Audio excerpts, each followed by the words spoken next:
شروع اللہ کا نام لے کر جو بڑا مہربان نہایت رحم والا ہے۔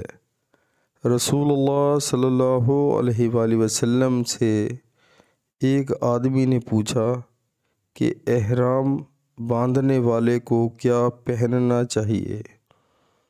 تو آپ صلی اللہ علیہ وآلہ وسلم نے فرمایا کہ نہ قمیض پہنے، نہ پاجامہ، نہ باران کوٹ، اور نہ ایسا کپڑا جس میں زعفران لگا ہوا ہو، اور نہ ورس لگا ہوا کپڑا۔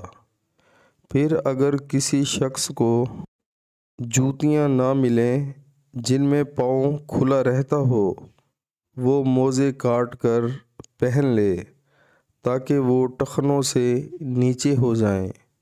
اور ابن ابی ذئب نے اس حدیث کو نافع سے بھی روایت کیا۔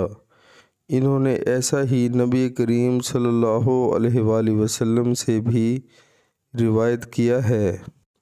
صحیح البخاری کتاب نماز کا بیان۔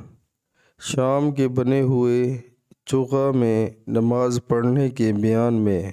پیارے مسلمانوں، اللہ تعالی ہمیں حدیث پاک سن کر اس پر عمل کرنے کی توفیق عطا فرمائے، آمین۔